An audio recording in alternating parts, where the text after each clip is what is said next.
ప్రభువును మనము కనపరిచేటువంటి వారిగా, ప్రభువును మనము మహిమపరిచేటువంటి వారిగా ఉండాలని ప్రభు సన్నిధిలో మనవి చేసుకుంటున్నాను. మన జీవితాలను మనం కానీ పరిశీలన చేసుకున్నట్లయితే చాలా మందిలో సహనము, ఓర్పు ఇవన్నీ కూడా ఏమైపోతున్నాయంటే తగ్గిపోతూ ఉన్నాయి. ఎప్పుడైతే కుటుంబాలలో ఓర్పు, సహనము ఇవన్నీ అనేది లేకపోతే ఆ కుటుంబం కావచ్చు, లేదంటే ఆ యొక్క జీవితాలు కావచ్చు, మరి ఏదైనా కూడా వర్ధిల్లేదనేది అసాధ్యము. మరి అందుకని ప్రియమిత్రులారా, ఈ యొక్క నూతన సంవత్సరంలోకి ప్రవేశించబోతున్నటువంటి మనము, దేవుడు ఇంతవరకు మనల్ని సజీవులుగా నిలువబెట్టి నడిపిస్తున్నటువంటి ఆ యొక్క దేవుడు చెబుతున్నటువంటి మాటలు ఎవరైతే గ్రహించగలుగుతారో, ఎవరైతే వాటిని హృదయంలో భద్రపరుచుకుంటారో, ఎవరైతే వాటిని నిత్యము నెమరవేసుకుంటూ ఉంటారో, వారిలో దేవుని యొక్క కార్యాలు అనేవి జరుగుతూ ఉంటాయి. అంతేకాకుండా దేవుని యొక్క ఆశీర్వాదములు కూడా కుటుంబం మీదకి ఏం చేస్తాయంటే వస్తూ ఉంటాయి. అందుకని ప్రియమిత్రులారా, అందరము కూడా ఎవరైతే ఓర్పు, సహనం అనేది కలిగి జీవించాలనేది దేవుని యొక్క చిత్తమై ఉన్నది. మరి ఆ రీతిగానే ఎవరైతే ఆ యొక్క సహనము కలిగి జీవిస్తారో వారికి దేవుడిస్తున్నటువంటి వరము, దేవుడిస్తున్నటువంటి కిరీటం ఏంటంటే రక్షింపబడును అనేటువంటి ఒక కిరీటము లేదా జీవ కిరీటం అనేది దేవుడు ఏం చేస్తున్నాడు, అనుగ్రహిస్తాడు. దేవుడు చాలా కిరీటాలు మనకు సిద్ధపరిచి ఉన్నాడు. ఆశీర్వాదం అనేటువంటి ఒకటి, నిత్య జీవం అనే కిరీటము, ఇంకా పరలోకము పొందుకోవడానికి కావాల్సినటువంటి సమస్తమైనటువంటి కిరీటాలన్నీ కూడా దేవుడు మనకేం చేశారంటే సిద్ధపరిచి ఉన్నారు. మరి యొక్క ఉదయకాలము దేవుని యొక్క సన్నిధికి వచ్చినటువంటి మనము ఎలా జీవిస్తున్నాము, ఎలా బ్రతుకుతున్నాము, ఎలా మన ఆలోచనలు ఎలా ఉన్నాయి, ఎలా మన తలంపులు ఉన్నవి, ఇవన్నీ కూడా పరిశీలన చేసుకొని దేవుడు ఏవైతే మాట్లాడుతున్నాడో ఆ మాటల ప్రకారము మీరు కానీ జీవించినట్లయితే దానికి దేవుడు ప్రతిఫలాన్ని ఇస్తాడు. అంతేకాకుండా దేవుడు ఏం చేస్తాడంటే ఒక గొప్ప ఆశీర్వాదాన్ని దేవుడు నీకేం చేస్తాడు, కలుగ చేస్తాడు. మరి ఉదయకాలం ముందు పరిశుద్ధ లేఖనములో నుంచి కొన్ని మాటలు మనము ధ్యానము చేసుకుందాం. మత్తయి సువార్త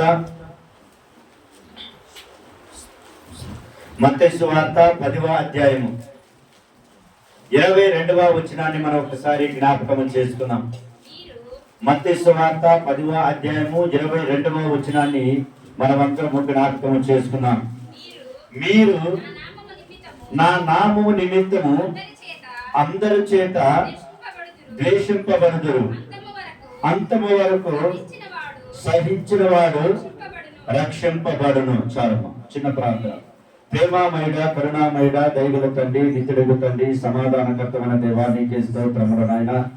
తండ్రి, నీ మహాకృపను బట్టి ప్రభా 2025 సంవత్సరము తండ్రి చివరాంతరములోకి ప్రభా, చివరి పునరుత్థానములోకి అయ్యా మమ్మల్ని అందరినీ ప్రభా మీరు సజీవులుగా నిలువబెట్టి నడిపించినందుకు నాయన నీకు వందనాలు, స్తోత్రాలు చెల్లిస్తున్నాను నాయన. అయ్యా ఇదిగో చదవబడే లేఖనం ప్రభా మేము ధ్యానించబోచుండగా తండ్రి, అయ్యా నాతోనూ మా అందరితోనూ ప్రభా మీరు మాట్లాడండి అయ్యా. నీ వాక్యము ద్వారా ప్రభా మా జీవితాలు మేము సరి చేసుకుంటూ ప్రభా అయ్యా నీ ఎదుట ప్రభా మేము యథార్థముగా, నీతిమంతులుగా తండ్రి పరిశుద్ధులుగా జీవించడానికి నీ సహాయం దయచేయండి అయ్యా. ఇదిగో తండ్రి, ఎక్కడ ఇద్దరు ముగ్గురు కూడి నా నామమును స్థుతించబడతారో వారి మధ్యలో నేను ఉంటానని ప్రభా మీరు సెలవిచ్చారయ్యా. ఇదిగో మేము కొద్దిమందిగా నీ పాత సన్నిధిలో చేరి ఉన్నాము తండ్రి. అయ్యా ప్రతి బిడ్డ మీ ఆత్మను ఉంచండి, నీ అజ్ఞను ఉంచండి అయ్యా. ప్రతి బిడ్డ వినగలిగే మనసును, గ్రహించగలిగే బుద్ధిని ప్రభా మీరు దయచేయండి అయ్యా. ఎలాంటి అల్లరి శక్తులు ఇక్కడ పనిచేయక ప్రభా ఎంతట్లో ప్రభా నీ పరిశుద్ధాత్మని అగ్ని నింపబడును గాక అయ్యా. మీకే వందనాలు, స్తోత్రాలు చెల్లిస్తూ ఇదిగో నాయన ఇందుకు పనికిరావని అల్పుని అయా దౌర్భాగ్యమైనటువంటి ప్రభా, ఏ జ్ఞానం లేనటువంటి వాడిని ప్రభా నన్ను నీ కృపలో జ్ఞాపకం చేసుకొని నీ చుదుసాకు మరుగుపరిచి అయా నీ బిడ్డలకు కాల్సిన ఆత్మీయాలను అందించిన నామకం అన్ని తెచ్చుకోమని మహిమా ఘనత ప్రభావం నీకు మాత్రమే చెల్లిస్తున్నాయన. మా రక్షకుడు మీ ప్రియ కుమారుడైన నజరేయుడు యేసుక్రీస్తు నామములో మిక్కిలి వినగా బ్రతిమలాడి అడిగి వేడుకుంటున్నాము తండ్రి, ఆమేన్. హల్లెలూయా, హల్లెలూయా. దేవుని యొక్క లేఖను సెలవిస్తున్నటువంటి మాట ఏంటంటే, మీరు అనగా మనందరము.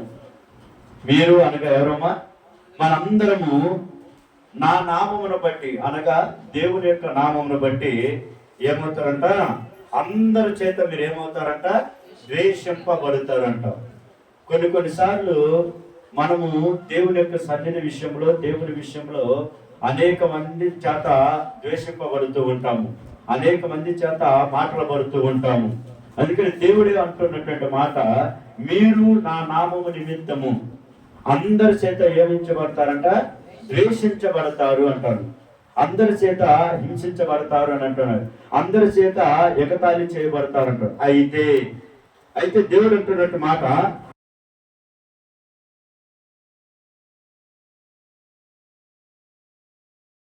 సహించబడిన వారు రక్షింపబడుతున్నట్టే దేవుని యొక్క నిమిత్తము హింసించినటువంటి వారు, దేవుని నిమిత్తము సహించినటువంటి వారు, దేవుని కొరకు అవమానం పొందుకున్నటువంటి వారు, దేవుని కొరకు ప్రయాసపడుతున్నటువంటి వారు, దేవుని కోసము ఎన్ని నిందలు వచ్చినా కానీ, ఎన్ని అవమానాలు వచ్చినా కానీ, ఎన్ని ఇరుకు ఇబ్బందులు వచ్చినా కానీ, అంతవరకు ఎవరైతే సహిస్తారో, అంతవరకు ఎవరైతే నిలబడతారో వారిని దేవుడు ఏం చేస్తానంటున్నాడు? రక్షిస్తానంటున్నాడు. ఏం చేస్తున్నారమ్మా? రక్షిస్తాడు. అయితే నీ కొరకు నువ్వు అంతవరకు నిలబడకూడదు, నీ కొరకు నువ్వు అవమానపడకూడదు. ఎవరి నిమిత్తము నిన్ను అవమానపరిచిన నువ్వు ఏం చేయాలి? సహించాలని అంటున్నాడు. అయితే ఈ రోజుల్లో ఏదైనా ఒక చిన్న మాట అన్నా కూడా మనము సహించుకోలేము, చిన్న మాట అన్నా కూడా మనం తట్టుకోలేము, చిన్న మాట అన్నా కూడా మనము ఓర్పుతో ఉండలేకపోతున్నాం. మనలో సహనము అనేది ఏమైపోతుందంటే రాను రాను ఏమైపోతున్నట్టమ్మా? తగ్గిపోతుంది. ఈవెన్ పెద్దవారైనా సరే, చిన్నవారైనా సరే, పిల్లలు సైతము పుట్టిన దగ్గర నుంచి ఇదిగో వృద్ధాప్యమయ్యేంత వరకు కూడా ప్రతి ఒక్కరిలో ఏమవుతుందంటే సహనం అనేది తగ్గిపోయింది. ఏమో ఒకసారి మనం ఆలోచన చేసుకున్నాము. ఒక్కొక్కసారి నీ బిడ్డ ఏదైనా ఒక మాట అన్నాడుకో, వాడన్న మాటకు సహనంగా ఉండగలుగుతున్నావా? లేదు. ఎమ్మటే రియాక్ట్ అయిపోతాను, ఏదో తిరిగి అంటున్నాను. లేదా తల్లి ఒక మాట అనింది, తల్లి ఒక మాట అంటే ఆ మాటకు నువ్వేమన్నా సహనంతో ఉంటున్నావా? ఉంటాంలా. లేదా భర్త ఏదైనా ఒక మాట అన్నాడు అనుకో, భర్త నా భర్తే కదా, నా కొరకే కదా అనేది అనేమన్నా ఉండగలుగుతున్నావా? లేదు. తిరిగి ఏదో ఒక రూపంలో మరలా ఏం చేస్తున్నామో దూషించడమో లేదా తిరిగి మాట్లాడటమో ఏదో ఒకటి జరుగుతుంది. అంటే దీన్ని బట్టి మనకి ఏమర్థం అవుతుంది? మనలో సహనం అనేది లేదు, సహించడం అనేది లేదు. అయితే దేవుడు అంటున్నటువంటి మాట ఏంటో తెలుసా? మీరు నా నిమిత్తము మనుషులందరి చేత ఏమవుతారంట? ద్వేషింపబడతారు. అయితే అంతవరకు ఎవరైతే సహిస్తారో, అంతవరకు ఎవరైతే నిలబడగలుగుతారో, అంతవరకు ఎవరైతే ఓర్పుతూ ఉంటారో వారిని నేనేం చేస్తానన్నాడు? రక్షిస్తానంటున్నాను. సో ప్రియమైన ద్వారా ఈ యొక్క మాటలో నుంచి ఈరోజు మనము సహించుట అనేటువంటి అంశాన్ని మనము జ్ఞాపకం చేసుకున్నాం. సహించడం అనేటువంటి పదము మనం చూసినట్లయితే గ్రీకులో ఒక పదముగా వాడతారు. ఏమంటే హైపోమెనో అని అంటామా. హైపోమెనో అనేది గ్రీకు పదం నుంచి దీన్ని తీసుకోవడం జరిగింది. అంటే దాని అర్థం ఏంటంటే సహించడము అని అర్థం అనమాట. హైపోమనో అనేటువంటి ఈ పదము గ్రీకులు అంటారు. అయితే దీనికి అర్థం ఏంటంటే సహించడము, ఉండటము లేదా పట్టుదలతో ఉండటం అనేటువంటి అర్థాలు వస్తాయన్నమాట. దీనికి సహించడం అనేది.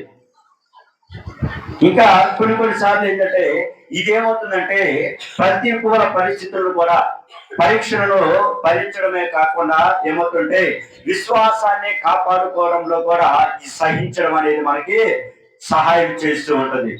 నీ విశ్వాసాన్ని కాపాడుకోవడంలో కూడా ఈ సహించడం అనేది ఉంది. నువ్వు ఏదైనా ఒక మాట అన్నప్పుడు నువ్వు సహిస్తూ ఉన్నట్లయితే దానిలోనే నీకు ఆశీర్వాదం ఉంటుంది. దానిలోనే నీకు దేవుడు ఏం చేస్తాడంటే విజయాన్ని ఏం చేస్తాడు? వరించగలుగుతాడు, విజయాన్ని ఇవ్వగలుగుతాడు.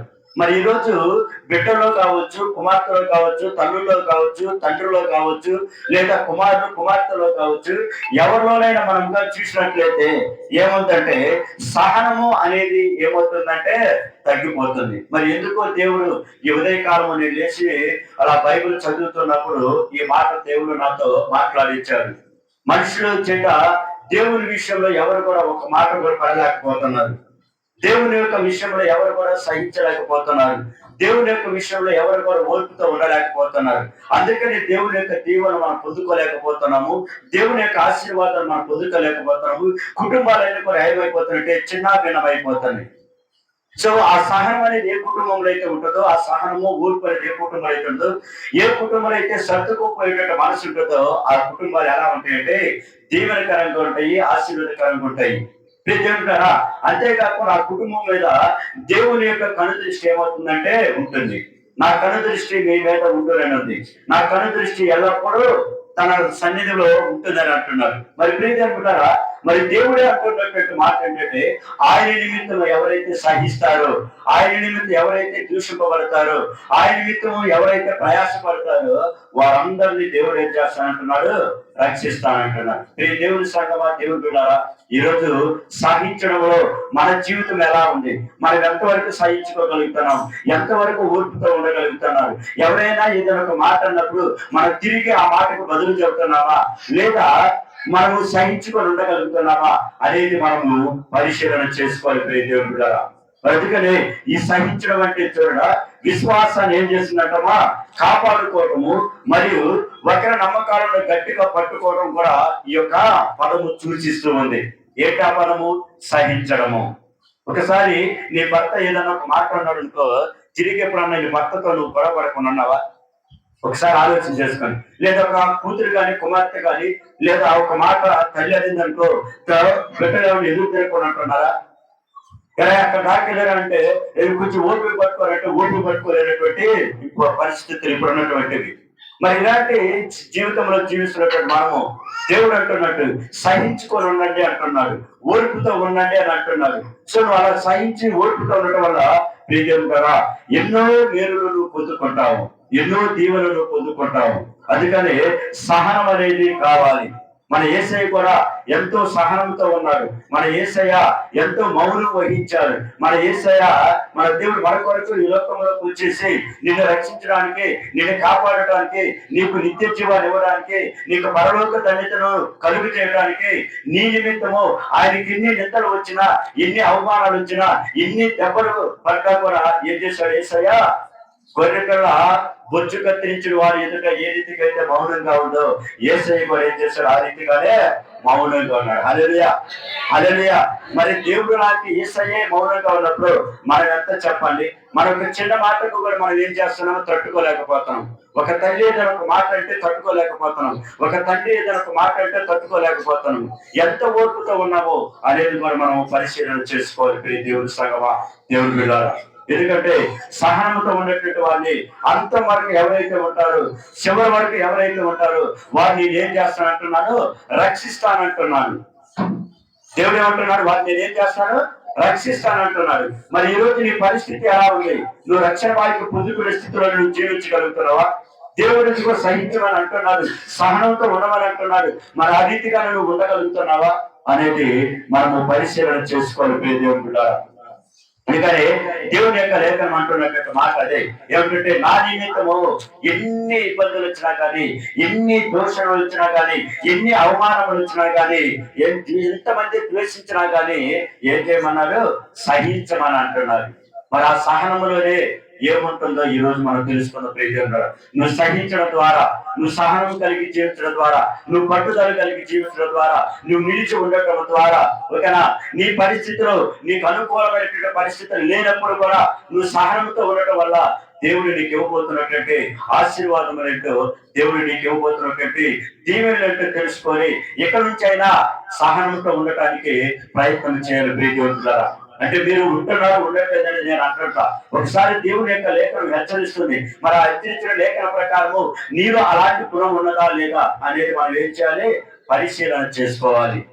దేవుని యొక్క వాక్యం అంటే మనం పరిశీలించుకొని మనలో ఉన్నటువంటి లోటుపాటులను అవేం చేయాలి? విడిచిపెట్టుకొని దేవుని ఎదుట మనం యథార్థముగా నీతిగా బ్రతుకునే దళిత క్రైస్తవ జీవితము, దేవునికి ఇష్టకరమైనటువంటి జీవితం అదే. నువ్వు దేవుని యొక్క మాటలు వింటూ, దేవుని యొక్క లేఖనాలు చదువుతూ కూడా నీలో మార్పు కానీ చేసుకోకపోతే, నీలో మార్పు కానీ రాకపోతే ఆ జీవితాన్ని దేవుడు ఆశీర్వదించడు, ఆ జీవితాన్ని దేవుడు అంగీకరించాడు. మరి ఈ రోజు నా జీవితంలో నాలో దేవుడు అంటున్నటువంటి మాట సహించగా ఉండగలుగుతున్నానా? సహిస్తే అంతవరకు ఎవరైతే నా నిమిత్తం సహించుతారో, ద్వేషించబడతారో, వారికి ఓర్పుతో కలిగి ఉంటారో వారిని అంతవరకు నేనేం చేస్తానన్నాడు? రక్షిస్తానంటున్నాడు. మరి ఆ రక్షణ భాగ్యం నీకు కావాలంటే, ఆ రక్షణ దేవుడి యొక్క రక్షణలో నువ్వు కూడా ఉండాలంటే, ఈ లోకంలో ఏ ప్రతికూల పరిస్థితులు వచ్చినా కానీ, ఏ అమ్మైనటువంటి నీకు వ్యతిరేకమైన పరిస్థితులు వచ్చినా కానీ, వాటన్నింటిలో నువ్వేం చేయమంటున్నాడు? సహించుండమంటున్నాడు. ఏం చేయమంటున్నాడమ్మా? సహించుండమంటున్నాడు. మరి ప్రియజనుల సహనము కలిగి ఉండటం వల్ల నువ్వేమి పొందుకుంటావు? సహనము కలిగి ఉండటం వల్ల దేవుడు నీకు ఏమి ఇవ్వబోతున్నాడు అనేది ప్రియజనుల ఈ మధ్యాహ్నం ఉదయకాలం మనం తెలుసుకొని ఇక్కడి నుంచి మనం సహనం ఉండటానికి దేవా సహాయం చేయమని ప్రభుని మనం అడుగుతాం. మరి సహనముగా ఉండటం వల్ల దేవుడు నీకు ఇవ్వబోయేటువంటి ఏమి ఇవ్వబోతున్నాడో మనము తెలుసుకుందాం. 2 తిమోతి పత్రిక 2వ అధ్యాయము 2వ తిమోతి పత్రిక 2వ అధ్యాయము 12వ వచనాన్ని మనము జ్ఞాపకం చేసుకున్నాం.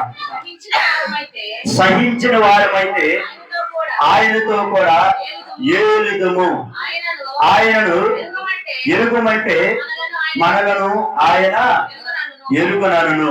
ప్రియమిత్రులారా, ఈ వాక్యం నుంచి మనం చూసినట్టయితే సహించిన వారమైతే ఆయనతో కూడా మనం ఏం చేద్దాము?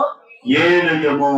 ఏలుదుము అంటే ఈ మాట ప్రియమిత్రులారా పాలన చేద్దుము అని అర్థము. పాలన అంటే ఏలుదుము అంటే దాన్ని ఏమంటే పాలన చేయడం. పాలన అనేది ఎవరు చేస్తారు? అధికారముతో ఉన్నటువంటి వ్యక్తులు మాత్రం ఏం చేస్తారు? పాలన చేస్తారు. ఇప్పుడు మన ఆంధ్రప్రదేశ్ లో పాలన చేస్తున్నారు అంటే ఒక వ్యక్తి, ఆ వ్యక్తిని మనం ఏం చేసాం? అందరం కలిసి ఎన్నుకున్నాము. మరి ఎన్నుకున్నాము అంటే ఆ వ్యక్తికి మన బాధ్యతలు అప్పచెప్పినట్ట కాదా? మరి మన బాధ్యతలు అప్పచెప్పినప్పుడు ఆ వ్యక్తి ఏం చేస్తాడు? పాలన చేస్తాడా లేదా? మరి ఇక్కడ ఏమిటండి, ఎవరైతే సహిస్తారో ప్రియజనులారా వారు ఏం చేస్తారంటే ఆయనతో కూడా, ఆయన ఎవరు ఇక్కడ? దేవుడు. దేవుడితో కూడా ఏం చేస్తారంటే మీరు ఏలుదురు. ప్రభు యేసుక్రీస్తు వారు ఈ ప్రపంచం మొత్తాన్ని కూడా తన స్వాధీనంలో ఉంది. ప్రపంచం మొత్తాన్ని కూడా ఏం చేస్తున్నారు? అతను రక్షించాలని వచ్చారు. ప్రపంచం మొత్తాన్ని అతను కాపాడాలని యేసుక్రీస్తు వారు ఏం చేశారు? తండ్రి దగ్గర నుంచి ఇక్కడ భూమి మీదకి యెహోవా దేవుడు మన కొరకు ఏం చేశాడు? పంపించాడు. మరి ఆయన ఈ భూమి మీదకి వచ్చి అనేక మందిని ఏం చేశాడు? రక్షించడం జరిగింది. అనేక మందిని కాపాడటం జరిగింది. అనేక మందికి నిత్య జీవాన్ని ఏం చేశాడు? కలుగజేశాడు. దేవుని బిడ్డారా, అందుకని నువ్వు సహనంతో ఉండటం వల్ల నువ్వేం చేస్తావంట?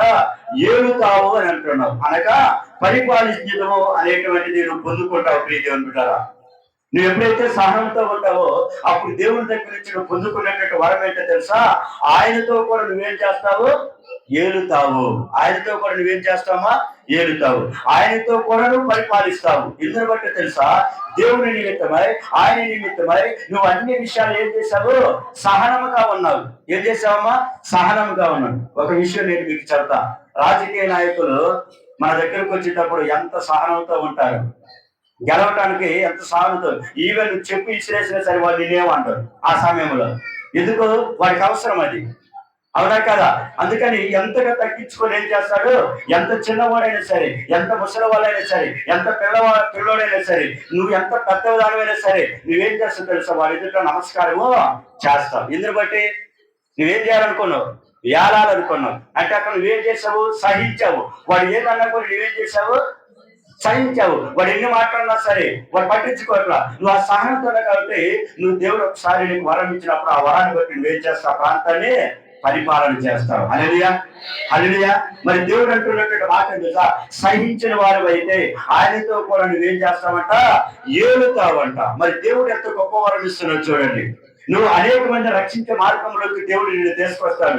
అనేక మందిని దేవుని యొక్క దగ్గరికి రావడానికి నీకు దేవుడు ఆ శక్తి నీకు ఇస్తాడు. ఎందుకో తెలుసా? దేవుని విషయంలో నువ్వేమై ఉన్నావు? సహించి ఉన్నావు. దేవుని విషయంలో నువ్వేమన్నావు? ద్వేషింపబడి ఉన్నావు. కనుక ప్రియదేవులారా, నా నిమిత్తము ఎవరైతే ద్వేషింపబడతారో వారిని నేను రక్షిస్తాను అని అంటున్నాడు. హల్లెలూయా, హల్లెలూయా.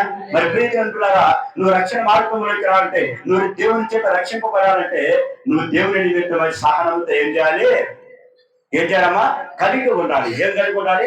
సహనము. ఈరోజు ఒక చిన్న మాట అంటున్నా కూడా మనము సహించలేము.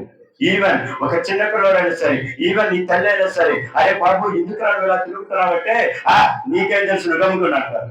అవునా కదమ్మా? ఎంతమంది ఎన్నిసార్లు బిడ్డలు మనం బెదిరించలేదు, ఎన్నిసార్లు మనం బిడ్డలు మనకు తిరుగుబాటు చేయలేదు. కారణం ఏంటంటే ఇదిగో మనుషుల్లో సహనం అనేది ఏమైపోతుంది? కోల్పోతున్నాము. ఎప్పుడైతే జీవితంలో సహనం కోల్పోతావో, ఓర్పును కోల్పోతావో, పట్టుదల కోల్పోతావో, నువ్వేది కూడా సాధించలేమన్న విషయాన్ని కలిగించుకోవాలి దేవుని సంగమా. ఎందుకని దేవుడు అంటున్నటువంటి మాట, ఆయన సహించడం నేర్చుకోండి. యేసయ్య ఎన్ని దెబ్బలు కొట్టారు, పిడుగులతో కొట్టారు, ముఖం మీద ఉమ్ము వేశారు, ఓకేనా, కొరడా దెబ్బలతో కొట్టారు, కానీ తిరిగి ఒక్క మాట కూడా అన్నా. మరి ఎంత ప్రేమ, ఎంతగా ఓర్చుకున్నారు అనేది మనకి. ఈ రోజు ఒక్క చెప్ప దెబ్బ మన మీద పడితే చాలు, మన 4 చెప్ప దెబ్బలు కొడతాము.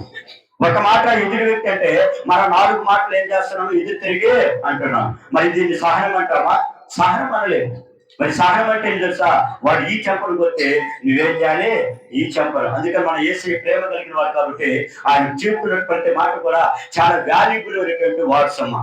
అందుకని నిన్ను వలె నీ పొరుగు వాడు నువ్వే రీతిగా నువ్వు ప్రేమించుకుంటున్నావు, ఏ రీతిగా నిన్ను ప్రేమించుకుంటున్నావు, అట్లే ఇతరులు కూడా నువ్వేం చేయాలి, ప్రేమించండి అని అంటున్నాడు. సహజంగా ప్రియరా, ఒక చెంప మీద కొడితే ఇంకొక చెంప ఏం చేయమన్నాడు, చూపించమన్నాడు. అంతేకాదు ఎదురు తిరిగి కొట్టొద్దు అంటున్నాడు. మరి ఆ ఎదురు తిరిగి కొట్టకుండా ఉండటంలోని నువ్వేం కలిగి ఉన్నావు తెలుసా, సహనము కలిగి ఉన్నావు. దేవుని సంగమా, నువ్వు సహనంతో ఉండటం వల్ల దేవుడు నీకు ఇచ్చేటువంటి వరం ఏంటో తెలుసా, పరిపాలన పొందుతావు. ఏం పొందుతావమ్మా? పరిపాలన పొందుతావు. అనగా ప్రియజనుడుగా రాజరికం అనేది నీకు ఏం చేస్తుంది, లభిస్తూ ఉంది. ఏం లభిస్తుందమ్మా? రాజరికము. రాజు అంటే is a king of the king, is a head of the Kingdom. రాజ్యానికి రాజు అధికారి. అవునాకమ్మా, రాజ్యానికి ఎవరు అధికారి? రాజు అధికారి. అందుకని ఆయనకి రాజు అని పేరు. రాజు అంటే రాజ్యానికి అధికారికి ఉన్నటువంటి వ్యక్తి ఏమంటే రాజు. మన రాజు, మన దేవుడు రాజులకు రాజు, ప్రభువులకు ప్రభు. మరి ఆయన పెట్టినటువంటి మనం కూడా ఎలాంటి పరిపాలన చేస్తామంటే, ఆయన ఏదైతే ఏలుతాడో, ఏదైతే చేస్తాడో, ఏదైతే పరిపాలన చేస్తాడో, ఆయన బిడ్డలు కూడా ఆయన విషయంలో సహించినప్పుడు ఏం చేస్తాడు, అదే పొందుకుంటారు. అందుకని ప్రియతరులారా, సహనము కలిగి జీవించమంటున్నారు. నువ్వు సహనము కలిగి ఉండటం వల్ల దేవుడు నువ్వు ఇచ్చేటువంటి నువ్వేం పొందుకుంటావు తెలుసా, పరిపాలన పొందుకుంటావు. అంతేకాకుండా రాజరికం నీకేం చేస్తుంది, లభిస్తుంది. ఏం లభిస్తున్నామా? రాజరికం. అంటే ఆ ప్రాంతాల మొత్తాన్ని నువ్వేం చేయాలి, పరిపాలన చేసేటువంటి అధికారం నీకు వస్తుంది. మరి అందుకని ఒక ఎమ్మెల్యే కావచ్చు, ఒక ఎంపీ కావచ్చు, ఒక ప్రధానమంత్రి కావచ్చు, ఎవరైనా కూడా ఏం చేస్తారంటే రాజకీయాల విషయంలోకి వచ్చినప్పుడు వాళ్ళు ఎంతో ఓట్లు అడిగేటప్పుడు వాళ్ళు ఎంతో సహనంతో ఉంటారు. వాళ్ళు చేసిన క్రియను బట్టి, వాళ్ళు చేసిన మేలును బట్టి కావచ్చు, లేదా వారి మీద ఉన్నటువంటి అభిమానం బట్టి ఏం చేస్తే వాళ్ళకి ఓట్లు వేసినప్పుడు, వాళ్ళు గెలిచినప్పుడు ఏం చేస్తుంది తెలుసా, ఆ ప్రాంతాన్ని మొత్తం కూడా ఏం చేస్తాడు, పరిపాలన చేస్తాడు. ప్రియ దేవుని సంగమా, ఈ రోజు నువ్వు దేవుని యొక్క మాటతో లోబడుతూ దేవునిలో సహనంతో మనం జీవించినట్లయితే ఒకనొక దినమున దేవుడు కూడా నీకేం చేస్తాడు తెలుసా, రాజరిక అధికారాన్ని నీకేం చేస్తాడు, అప్పచెప్తాడు. హల్లెలూయా, హల్లెలూయా. మరి మోషేకి అప్పచెప్పాడు, ఇదిగో ఇశ్రాయేలు ప్రజలను నువ్వు తీసుకురమ్మని ఒక బాధ్యత అప్పచెప్పేశాడు. ఐగుప్తు దేశం నుంచి ఇశ్రాయేలును నడిపించడానికి దేవుడు ఎవరు ఎన్నుకున్నాడు, మోషేని ఎన్నుకున్నాడు. మరి మోషేకు దేవుడు తోడై ఉన్నాడా లేదా? మరి ఇద్దరు బట్టి అన్ని విషయాలు దేవుడితో నడిచాడు, అన్ని విషయాలు దేవుడి దగ్గర ఏం చేశాడు, విజ్ఞాపన చేశాడు. ఏ సమస్య వచ్చినా సరే, ఎలాంటి పరిస్థితి వచ్చినా సరే, ఎలాంటి కష్టం వచ్చినా సరే, ముందు దేవుడి దగ్గరికి వచ్చి అడుగుతాడు, దేవా ఇదిగో నువ్వు అమ్మేమంటున్నావు కదా, నేను నోటి మాంద్యం లేనట్టు అని, నాకు మాట్లాడడం సరిగా రాదు, మరి నన్ను ఎలా వెళ్ళమంటున్నావయ్యా అన్నప్పుడు ఈ దేవుడు అంటున్నాడు, నేను నీ నోటికి ఏమై ఉంటాను, తోడై ఉంటాను అంటున్నాడు. హల్లెలూయా, హల్లెలూయా. దేవుడులారా, జ్ఞాపకం చేసుకోండి, సహనం అమ్మ. మనకు కావలసింది సహనము కావాలి. దేవుని బిడ్డలు కదా, మన యేసు ఎంత సహనంతో ఉన్నాడు, ఎంత ఓర్పుతో ఉండి మనల్ని అందరినీ రక్షించుకున్నాడు. ఈ రోజు ప్రియదేవులారా, నువ్వు సహనంతో ఉండి నీ కుటుంబాన్ని రక్షించుకోగలుగుతావు, నీవు సహనంతో ఉండి నీ బిడ్డను రక్షించుకోగలుగుతావు, నీ సహనంతో ఉండి అనేక మంది నువ్వు సంపాదించుకోగలుగుతావు.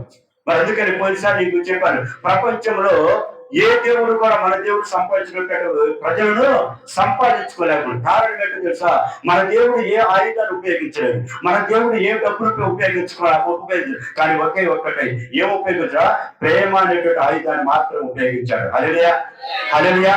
ఆ ప్రేమను పట్టేసి అనేక కోట్ల మంది దేవుని దగ్గరకు వచ్చేసి స్వస్థత పొందుకున్నారు, దేవుని యొక్క కార్యాలను రుచి చూశారు, ఎన్నో మేలులు పొందుకున్నారు. అంతకంటే ముఖ్యంగా నశించిపోతున్న జీవితాలు ఏం చేస్తున్నారు, బాగుపరుచుకున్నారు. మరణం నుంచి అనేక మంది ఏం చేసుకున్నారు, తప్పించుకోగలిగారు. కారణం ఏంటో తెలుసా, రక్షణ కలిగినటువంటి యేసు దగ్గరికి వాళ్ళు ఏం చేశారు, వచ్చారు. దేవుడులారా, సహనము. అందుకని సహనము కలిగి ఉండడం వల్ల నువ్వు మొదట పొందుకునే ఆశీర్వాదం ఏంటో తెలుసా, పాలన చేస్తావు అనగా రాజరికాన్ని పొందుకుంటావు. హల్లెలూయా, హల్లెలూయా. ఏం పొందుకుంటాడు? రాజరికము. దేని ద్వారా వచ్చిన రాజరికము? సహనము వలన. అందుకని నా నిమిత్తము మనుషులు మిమ్మల్ని ఎందరూ ద్వేషించను అంతం వరకు ఎవరైతే సహిస్తారో వారిని నేనేం చేస్తాను? రక్షిస్తాను అంటున్నాడు. ఏం చేస్తానంటమ్మా? రక్షిస్తాడు. కనుక నువ్వు రక్షణ పొందుకొని అంతవరకు నీ రాకడ కావచ్చు, లేదా నీ పోకడ కావచ్చు, దేవుని యొక్క రాకడ కావచ్చు, ఆయన ఇప్పటి వరకు వచ్చినా సరే నీ జీవితంలో నీ భూమి మీద బ్రతికినంత కాలము, జీవించినంత కాలము ఎవరి పట్లైనా సరే, చిన్నవారి పట్లైనా సరే, పెద్దవారి పట్లైనా సరే నువ్వేం కలిగి ఉండాలి? సహనము కలిగి ఉండాలి. ఏం కలిగి ఉండాలమ్మా? సహనం. మరి పరిస్థితి లేఖనంలో ఉన్నటువంటి మాట తప్పిపోతుందమ్మా? తప్పిపోదు. భూమి ఆకాశంలో గతించడం కానీ ఈ పరిస్థితి లేఖన మాత్రం ఎప్పుడు కూడా గతించదు, ఎప్పుడు కూడా గతించదు. అందుకని మాటలు ఎప్పుడైనా కూడా ఏమైపోతాయంటే చేజారిపోతాయి, కానీ దేవుని యొక్క వాక్యం మాత్రం ఇప్పుడు కూడా శిరస్థాయి ఏమవుతుంది? ఆ మాట చెబుతున్నటువంటి దేవుడు నా నిమిత్తం ఎవరైతే ద్వేషించబడతారో, నా నిమిత్తం ఎవరైతే అంతవరకు సహిస్తారో వారిని నేనేం చేస్తానో? రక్షిస్తానంటున్నా. మరి ఆ రక్షణ నీకు కావాలంటే, దేవుని యొక్క కాపుదల నీకు కావాలంటే, దేవుని యొక్క భద్రత నీకు కావాలంటే అంతవరకు నువ్వేం చేయాలి? సహించాలి. రెండవది సహనం వల్ల నువ్వు కలిగి ఉంటే వల్ల రెండవది నువ్వేం పొందుకుంటావు? నీకు దేవుడు ఏమి ఇవ్వబోతున్నాడో మనము జ్ఞాపకం చేసుకున్నాం. యాకోబు పత్రిక 1వ అధ్యాయము 12వ వచనాన్ని మనం జ్ఞాపకం చేసుకున్నాం. యాకోబు పత్రిక 1వ అధ్యాయము 12వ వచనాన్ని మనం జ్ఞాపకం చేసుకున్నాం. శోధన సహించేవాడు ధన్యుడు, అతడు శోధనకు నిలిచిన వారై ప్రభు తను ప్రేమించే వారికి వాగ్దానం చేసిన జీవి కిరీటమును పొందును. హల్లెలూయా. మనం చూసినట్లయితే యాకోబు పత్రిక, యాకోబు రాస్తున్నటువంటి మాట ప్రియముగా, యాకోబు ద్వారా దేవుడు యాకోబు దర్శించి పరిశుద్ధాత్మ పొందుకొని యాకోబు చెప్తున్నటువంటి, యాకోబు ద్వారా దేవుడు ఆశించినటువంటి మాట ఏంటో తెలుసా? 12 శోధన సహించేవాడు ఎవరంటమ్మా? ధన్యుడు. ఇక్కడ ఒక ధన్యుడు అనేది వస్తుంది. దేన్ని సహించడం ద్వారా? శోధన. ఇప్పుడు చూడండి, ఎవరు ఒక వ్యక్తి వచ్చేసి నేను ఎన్ని మాటలు అంటున్నా కూడా, నీ తప్పు లేకపోయినా, నీ తప్పున్నా, ఎన్ని మాటలున్నా, నువ్వేం అనకుండా ఉన్నావు అనుకో, పక్కన చూసే వాళ్ళందరూ ఏమంటారు చెప్పండి? ఏమంటారు చెప్పండి? ఒకసారి చెప్పాలి. ఏమంటారు? చెప్పండి, ఏదో చెప్పండి. తప్పు అంటే మనకి ఇప్పుడు తప్పును మనం ఏంటంటే ఈ తప్పు లేదా ఇది కరెక్ట్ అని చెప్పుకుంటాం కదా. సహజంగా ఒకరు వచ్చేసి నేను ఓరక పడుతున్నాడు, తిరుగుతున్నాడు, నువ్వేం అంటాం లేదు, ఆ పక్కన వాళ్ళు ఏమంటారు? వాడు చూడవాడు ఎంత ఓర్పుతో ఉన్నాడు, ఎంత సహనంతో ఉన్నాడు, వాడు ఒక్క మాట తిరగకుండా ఉన్నాడు. ఇప్పుడు వచ్చిన వాళ్ళు ఏం చేస్తారు తెలుసా? నిన్ను తంటారు, వాడిని తంటారు. ఒరే వాడు అన్ని దెబ్బలు కొట్టిన వాడు ఒక దెబ్బ కొట్టకపోయినా నువ్వు ఎందుకు మన కొడతానని అవతల ఏం చేస్తారు? నిందిస్తారా లేదా? సరే ఇక్కడ చూడండి, శోధనను ఎవరైతే సహిస్తాడో వాడు ఏమంటాడంట? ధన్యుడు. ధన్యుడు ప్రియుడు. మరి అతడు శోధనలో నిలిచిన వాడై, అంటే శోధన అంటే శ్రమ, కష్టము, బాధ, నిందలు ఇవి వచ్చినప్పుడు నువ్వు ఎదురు తిరగక, భయపడక, దాంట్లో నువ్వు కానీ నిలిచి ఉన్నావు అనుకో, నీకు దేవుడు ఇచ్చేటువంటి కిరీటం ఏంటో తెలుసా? జీవ కిరీటాన్ని ఇస్తానంటాడు. హల్లెలూయా. హల్లెలూయా. ఏ కిరీటాన్ని ఇస్తానంటున్నాడు? జీవ కిరీటాన్ని ఇస్తున్నాడు. ఎందుకో తెలుసా? నువ్వు శోధనలో నిలిచి ఉన్నావు కనుక, శోధనలో దేవుని వైపు చూసావు కనుక, శోధనలో నువ్వేం చేసావో తెలుసా? సహించావు కనుక ఇప్పుడు దేవుడు నీకేం చేస్తున్నాడు? ఏం చేస్తున్నాడమ్మా? జీవ కిరీటాన్ని ఇచ్చాడు. బంగారం ఉంది చూడండి, బంగారాన్ని ఆర్నమెంట్ చేసేటప్పుడు బిస్కెట్ కదా బంగారము, ఆ బంగారు బిస్కెట్ తీసుకొచ్చి డైరెక్ట్ గా మెల్ల వేసుకుంటావా? వేసుకో. ఇప్పుడు ఆ బిస్కెట్ ద్వారా ఏం చేస్తారు తెలుసా? కరిగించి దాన్ని ఏం చేస్తారు? దండలా ఆర్నమెంట్స్ చేస్తారు. బంగారు ఒక నగలు ఉంకరాలు చేస్తారు. మరి కరిగించేటప్పుడు నిప్పులో వేసే బంగారాన్ని కరిగిస్తున్నప్పుడు అది ఎంత బాధపడి ఉంటుందో, ఎంత సహించడదో. ఓకేనా? ఇప్పుడు అంత సహించింది, అంత బాధపడింది. తర్వాత అది ఒక షేప్ రావటానికి, ఒక ఆకారం రావటానికి అక్కడ ఏం చేస్తాడు? శుద్ధి తీసుకుని దాన్ని కొడతా ఉంటాడు. మరి పుట్టినప్పుడు ఎంత సహిస్తుంది, మరి అంత సహించింది కాబట్టి అది మెడలోకి వచ్చిన తర్వాత దాని విలువ ఏమైందమ్మా? పెరిగిపోయింది. హల్లెలూయా. ఈరోజు 2 లక్షలకు పైన దాటిపోయింది. ఏంటిది? బంగారం. ఎన్ని గ్రాములు? 10 గ్రామ్స్, 10 గ్రాములు. వెండే ఇప్పుడు వచ్చేసి 2,44,000 ఎంత పోయిందంట వెండే. కేజీ. మరి ఈరోజు అర్జునుడు ఆ బంగారానికి అంత విలువ వచ్చిందంటే కారణం ఏంటి తెలుసా? సహించింది. మనకు కూడా మన జీవితానికి అంత విలువ రావాలంటే, మన జీవితానికి కూడా అంతా ఆ జీవికిరట మనం పొందుకోవాలంటే శోధనలో నువ్వేం చేయాలి? సహించాలి. శోధనలో నువ్వేం చేయాలి? నిలిచి ఉండాలి. శోధన వచ్చిందని భయపడకూడదు, శోధన వచ్చిందని ఎనికిపోకూడదు, శోధన వచ్చిందని అయ్యో నేను తట్టుకోలేనయ్యా అని వెనికెళ్ళానుకో ఇంకా నీకు శోధన ఎక్కువ అవుతాయి తప్ప శోధన నుంచి నువ్వు బయట పడలేవు. నువ్వు శోధన నుంచి బయటపడాలంటే, శ్రమల నుంచి బయటపడాలంటే, నీకున్న కష్టం నుంచి నువ్వు బయటపడాలంటే, కష్టాలు తప్పించేటువంటి వాటికి దేవుడి దగ్గరికి నువ్వు వచ్చేసి నీ సమస్య చెప్పుకున్నప్పుడు దేవుడు ఆ కష్టాల నుంచి నేను ఏం చేస్తాడు? విడుదలిస్తాడు. హల్లెలూయా, హల్లెలూయా. అందుకని విడుదల బంధింపబడిన వారిని విడిపించడానికి యేసయ్య మనిషి కుమారుడికి ఏం చేశాడు? ఈ లోకానికి వచ్చాడు. అందుకని ఈ రోజు ఆ విషయంలో మీరు జ్ఞాపకం చేసుకొని ఎంతవరకు మన శోధనలు నిలిచగలుగుతున్నాము. దేవుడి దగ్గరకు నువ్వు సంవత్సరాల తరబడి వస్తున్నావు, కానీ నీ జీవితంలో ఒక కార్యం జరిగినప్పుడు నా దేవుడు ఏం చేసినా నాకు మేలని వెనక్కి దిగి వెళ్ళిపోయారనుకో, దేవుడు ఇవ్వబోతున్నటువంటి ఆశీర్వాదాన్ని కూడా నువ్వు ఏం చేసినట్టు కోల్పోతున్నట్టే. హల్లెలూయా. నీకు ఎందుకు ఆలస్యం చేస్తున్నా తెలుసా? నువ్వు నిలబడగలుగుతావా లేదా? నువ్వు శోధన వచ్చినప్పుడు సహించగలుగుతావా లేవా? నా కొరకు నువ్వు నిలబడగలుగుతావా లేవా? నా కొరకు నువ్వు జీవించగలుగుతావా లేదా అని దేవుడు ఏం చేస్తున్నాడు?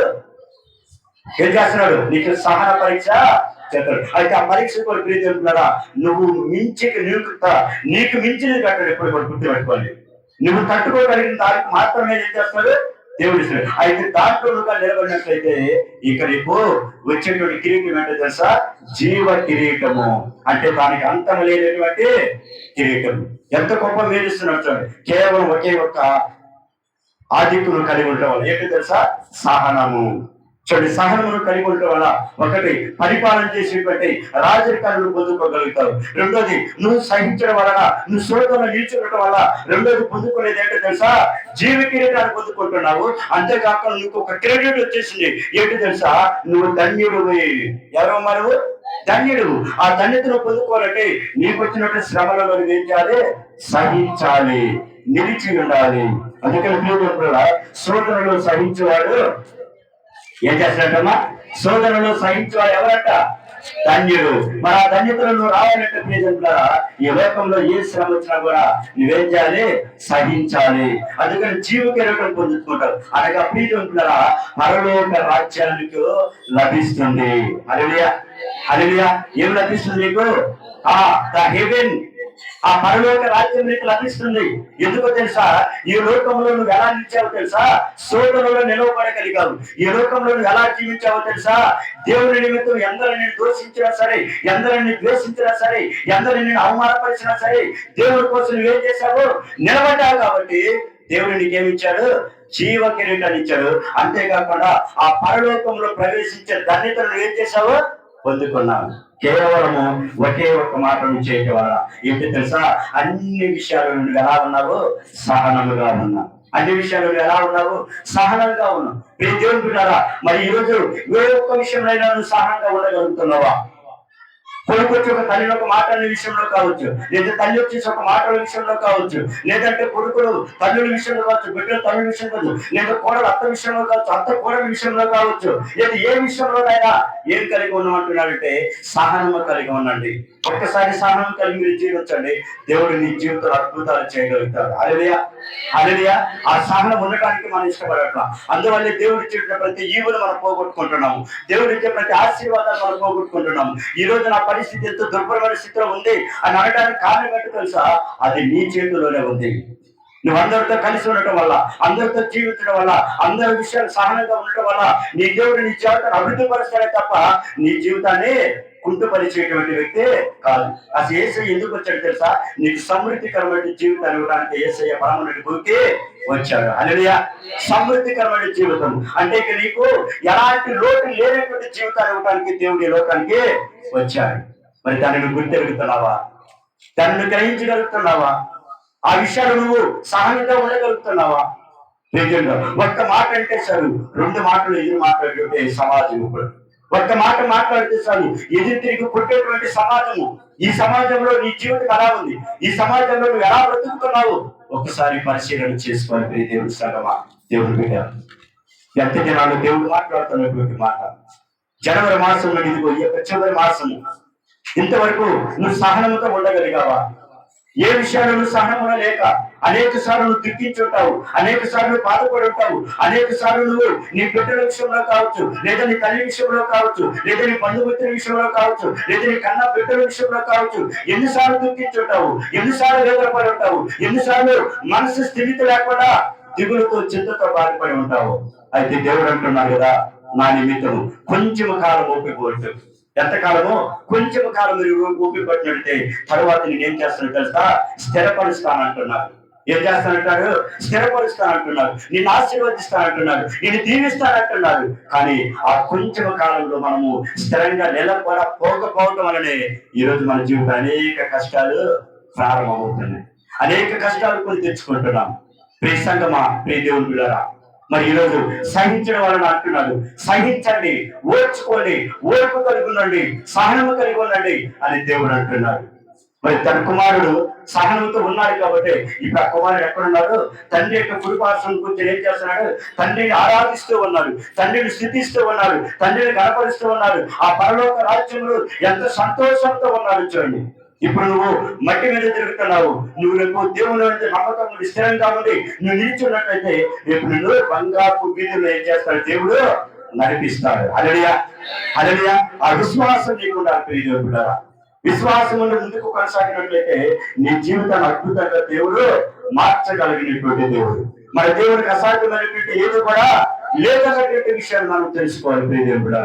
అందుకని సహనంతో కలిగి ఉండటం వల్ల జీవ కిరీటాన్ని పొందుకుంటాం. అనగా పరలోక రాజ్యం నీకు ఏం చేస్తున్నామా?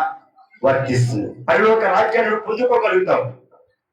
అసలు మన ఆరాటము, ప్రయాస ఇదంతా కూడా దేని కొరకము? పరలోక రాజ్యము కొరకి. మరి ఆ రాజ్యంలో నువ్వు చేరాలంటే ఈ భూ సంబంధమైనటువంటి జీవితంలో నీకు జీవితంలో ఏ కష్టం వచ్చినా కానీ, ఏ బాధ వచ్చినా కానీ, ఏ నింద వచ్చినా కానీ, ఏ అవమానం వచ్చినా కానీ, ఎంత గడ్డు పరిస్థితులు వచ్చినా సరే, కొండలాంటి సమస్యలు ఎదురు నిలబడ్డా సరే, వాటికి ఎదురుకు నువ్వేం చేయాలి? నిలిచి ఉండాలి, సహనంతో ఉండాలి. అలా ఉన్నప్పుడు ఆ కొండలాంటి సమస్యలు కూడా దేవుడు ఏం చేస్తాడు? సరళం చేయడుగాక. హల్లెలూయా, హల్లెలూయా. దేవుడు జ్ఞాపకం. ఎందుకని శోధనలు సహించేవాడు ధన్యుడు. శోధనలు నిలిచినటువంటి వారికి ఇచ్చేటువంటి కిరీటం ఏంటమ్మా? జీవ కిరీటము. ఏ కిరీటము? జీవ కిరీటము. దేవుడు కీడు విషయమై శోధింపబడలేడు. ఆయన ఎవరిని శోధింపబడడు కనుక ఎవరైనా శోధింపబడినప్పుడు నేను దేవుడి చేత శోధింపబడలేదు. ఎవరి చేతమా? నేను దేవుడి చేత శోధింపబడుచున్నానని అనకూడదు. ఎందుకు అనకూడదంటే ఆ శోధన ఎందుకు వచ్చిందో తెలుసా? దాని కిందనే దేవుడు రాయించాడు. ఏమని చూడండి, ఇది ఎలా వస్తుందంటే ప్రతి వాడును తన స్వకీయమైనటువంటి దురాశ చేత ఏడవబడి మరులు కొల్పబడి వాడై ఏమవుతాడంట? శోధింపబడును. హల్లెలూయా. ఇప్పుడు శోధన ఎందుకు వస్తుంది చెప్పాలి? ఎందుకు వస్తుంది శోధన? స్వకీయ ఇచ్చాడు అక్కడ. ఏంటంటే స్వకీయమైనటువంటి దురాశ చేత. ఒక ఎగ్జాంపుల్ చెప్తాను మీకు. దురాశ. నీకు ఒక 10,000 రూపాయలు నీకు కావాలి, నువ్వు 1,00,000 రూపాయలు కావాలనుకోవటం ఏమంటుంది? దాన్ని దురాశ అంటారు. నీకు దేవుడు ఒక ఇల్లు ఇచ్చాడు, ఆ ఇంట్లో సుఖంగా ఉంటాను. ఆ ఇల్లు కాకుండా ఇంకా పెద్ద ఇల్లు కావాలంటే దాన్ని ఏమంటాము? దురాశ అంటారు. ఏమంటాము? దురాశ. ఇప్పుడు అది నీ జీవితంలో జరిగినప్పుడు నీకు వచ్చేది ఏంటిది? దిగులు వచ్చింది, చింత వచ్చింది, బాధ వచ్చింది. అయ్యో నేనేం చేయలేకపోయినాయి, కనీసం నా కోరికలు తీర్చుకోలేకపోయినాయి అంటాడు. దురాశ వచ్చింది, మరుడు కొలుపుబడి ఇప్పుడు ఏం చేస్తాను తెలుసా?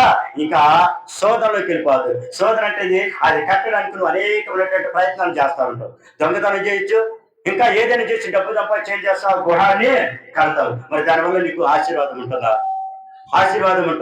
ఇప్పుడు అందుకని ఇక్కడ ఉంటున్న మాట తెలుసా? దేని చేత శోధింపబడతావు తెలుసా? దురాశ చేత నువ్వు శోధింపబడతావు. అందుకని ప్రియజనుల సోదరులు దేవుని నిమిత్తమైన శోధింపబడితే చాలు, దేవుని నిమిత్తమైన నిలబడితే చాలు. దేవుని కొరకు నువ్వు ఎన్ని మాటలు వచ్చినా, ఎన్ని అవమానాలు వచ్చినా ఏం చేయాలి? సహిస్తే చాలు. ఆ సహనంలో నీవు నిలిచి ఉంటే దేవుడు కనుక దేమని నీడు పరలోక రాజ్యంలోకి ఏం చేస్తాడు? చేరుస్తాడు. పరలోక రాజ్యాన్ని పొందుకున్నటువంటి ఆ యొక్క ధన్యత దేవుడు నీకేం చేస్తాడు? కలుగు చేస్తాడు. అందుకని సహనం వల్ల ప్రియదేవుడారా నువ్వు పొందుకున్నటువంటి 2వ మేలు అంటే తెలుసా? ఏంటో మేలు? పరలోక రాజ్యం నీకు లభిస్తుంది. ఎవరు లభిస్తుందమ్మా? పరలోక రాజ్యం. అంతేకాకుండా నీకు జీవ కిరీటాన్ని దేవుడు నీకేం చేస్తాడు? ఇస్తానంటున్నాడు. ఆ జీవ కిరీటానికి మరణం ఉండదు. ఆ జీవ కిరీటాన్ని ఎవరు దొంగిలించలేరు. ఈ లోకంలో నువ్వేది సంపాదించుకుని దొంగిలించేవారు ఉంటారు, కానీ దేవుడు ఇచ్చే జీవ కిరీటాన్ని ఎవరు కూడా దొంగిలించలేరు. అది శాశ్వతమైనటువంటి కిరీటము. ఈ భూలోకంలో కిరీటాన్ని సంపాదించుకోవడానికి మనం ఎంతో ప్రయాసపడుతుంటాం. బహుమానుడు ఒక రాజకీయ ఇప్పుడు ప్రపంచ సుందరంగా ఉంది, ఆమెకు ఒక కిరీటాన్ని ఇస్తారు. మరి ఆ సుందరంగా కావడానికి ఎంత ప్రయాసపడిందో, అవునా కదా, ఎంత అందంగా తీర్చబడిందో, ఎంత అందంగా తయారైందో. మరి వచ్చినట్టే ఆ పాపలన్నింటిలో కదా ఏమో అందం వెళ్ళిపోయింది కాబట్టి అందుకని ఏం చేశారు, సెలెక్ట్ చేసి ఏమో ఈజ్ మిస్ వరల్డ్ అని పెట్టారు, ప్రపంచ సుందరి. ఒక కిరీటాన్ని పెట్టేస్తారు. ఆ కిరీటం రేపు నువ్వు పోయినప్పుడు ఇది ఎక్కడ పడిపోయింది, అవునా, నువ్వేం తీసుకెళ్తావా, తీసుకెళ్ళి. కానీ దేవుడి ఇచ్చే కిరీటాన్ని నువ్వు శాశ్వతంగా ఉంచుకోగలుగుతావు. ఆ కిరీటాన్ని ఎవరు కూడా నీ దగ్గర నుంచి దొంగిలించినటువంటి కిరీటము. ఆ కిరీటం ఏంటో తెలుసా, ప్రజల నుంచి నిన్ను ఆ కిరీటానికి లేవనెత్తారు. ఇదిగో పలానా వ్యక్తి చూడ ఎంత గొప్ప వ్యక్తి అంటారు. నీ కిరీటం పెట్టుకోవాల్సిన అవసరం లేదు. దేవుడే ప్రతి వ్యక్తి చేత నేనేం చేస్తాడు, గొప్పగా చేసిస్తాడు. అదే కిరీటము దేవుడు ఇచ్చేది, జీవ కిరీటము ప్రియులు. ఆ జీవ కిరీటాన్ని పొందుకోవాలంటే శోధనలో ఏం చేయాలి, నిలిచి ఉండాలి. ఎన్నిసార్లు ఇలాంటి విషయాల్లో మీరు బాధపడి ఉంటారు. భర్త కాల తప్పు తీసుకొని దెబ్బ కొడితే చాలు, ఇంకేం లేదు, ఇంట్లో ముందుగా సర్ది పెట్టుకుంటారు. ఏడితే బ్యాగ్ సర్ది పెట్టుకొని మొత్తమా ఇంకో పరుగు ఎక్కడికి, అమ్మగారింటికి. అమ్మగారింట్లో తను అడుగు పెట్టంలోనే ఇంక అక్కడ ఉన్న అన్నదమ్ముళ్ళు, వదిన, వీళ్ళందరూ ఏమవుతారు, వచ్చి పడిందయ్యా నాకు, ఏం పడింది, వచ్చి పడింది తినటానికి అంటే. ఇదంతా అవసరమా? ఏం భర్త అన్న ఒక మాట అనలేడా, భార్య అంటే ఒక మాట భర్త పడలేదా? ఇవి సహించినటువంటి వారు ఇక దేవుని విషయంలో నువ్వే సహిస్తావు. చిన్న చిన్న విషయాలకు సహనం లేనప్పుడు నీకు దేవుడు ఒక పెద్ద సహనాన్ని కష్టం నీలో తీసుకొస్తే ఇక ఎన్నిసార్లు పెడతావు దేవుడు. ఏం దేవుడు అయ్యా ఈయన, ఇన్ని రోజు సంఖ్య బైబిల్ పెట్టుకొని పోతుంటే కనీసం ఒక్కసారైనా నా సాయి చూడండి. ఆయన చూడబట్టి నువ్వు అప్పుడు దాకా బైబిల్ పెట్టి దాకా వచ్చావు. ఆయన కానీ చూడలేదనుకో ఈ పాటి తేడా మట్టిలో కలిసిపోయేదాన్ని. అది తెలియట్లా ఏం చేస్తున్నావు, నన్ను దేవుడు చూడటం, దేవుడు చూడబట్టే నువ్వు ఇంకా సజీవుడిగా ఉన్నావు. దేవుడు చూడబట్టే జనవరి మాసంలో నీకు ఈ దినం వరకు ఏం చేసావు, నువ్వు సజీవుడు. మరి ఈ మధ్య కాలంలో ఎంతమంది కళ్ళ ఎదుట భూమిని వదిలిపెట్టి వెళ్ళిపోయారు. మరి దేవుని ప్రేమను బట్టే నువ్వు ఇంకా ఏం చేస్తావు, సజీవుడిగా ఉన్నావు. మరి అందరిని బట్టి దేవుని నువ్వు స్థితించాలి, దేవుని ఏం చేయాలి, కనపరచాలి. అందుకని దేవుని నిమిత్తం ఏదొచ్చినా కూడా ఎవరైతే సహిస్తారో, ఎవరైతే నిలిచి ఉంటారో వారికి దేవుడు ఇచ్చే బహుమానం ఏంటో తెలుసా, పరలోక రాజ్యం నుంచి బహుమానం ఇస్తాడు. అంతేకాకుండా జీవ కిరీటాన్ని ఏం చేస్తాడు, ఇస్తాడు. హల్లెలూయా, హల్లెలూయా. ఏం కలిగి ఉండటం వల్ల, సహనము. ఏం కలిగి ఉండటం వల్ల, సహనం. ఆ సహనం మనకు కావాలి. ఈరోజు నాలో ఉందా సహనము? అది ఎవరికి వాళ్ళే పరిశీలన చేసుకోవాలి. ఎవరికి వాళ్ళే పరిశీలన చేసుకొని అయ్యో సహనం లేకపోతే అయ్యో ఎన్నో ఆశీర్వాదాలు పోగొట్టుకున్నాడు. ఇంతవరకు నేను ఇదే తెలుసుకొని ఇలాగే ఉండేనేమో, నా జీవితంలో ఇంత కష్టాలు కొని తెచ్చుకున్నాను, నా జీవితంలో సంతోషం లేదు, నా జీవితంలో ఆనందమే లేదు, నా జీవితంలో ఎప్పుడు పట్టినా దుర్భరమైన జీవితం అని బాధపడుతున్నామేమో. ఒకసారి తిరిగి దేవుని వైపు చూడు, సహనం కలిగి ఉండమంటున్నారు. ఆ సహనం కలిగి ఉన్నట్లయితే దేవుడు నీకు జీవ కిరీటాన్ని ఇస్తాడు. అనగా పరలోక రాజ్యం నీకు ఏం చేస్తుంది, లభింపజేస్తాడు. నీకు ఆ రాజ్యంలో నిన్ను నివసింపజేస్తాడు. అందుకని ఈ భూ సంబంధమైన విషయాల్లో మరియు ముఖ్యంగా దేవుని విషయాల్లో ఏం కలిగి ఉండాలి, సహనము కలిగి ఉండాలి. మూడవది చెప్పి మీకు నేను ముగించేస్తాను. హెబ్రీయులకు రాసిన పత్రిక 12వ అధ్యాయము, హెబ్రీయులకు రాసిన పత్రిక 12వ అధ్యాయము 2వ వచనాన్ని మనం జ్ఞాపకం చేసుకున్నాం. మనము కూడా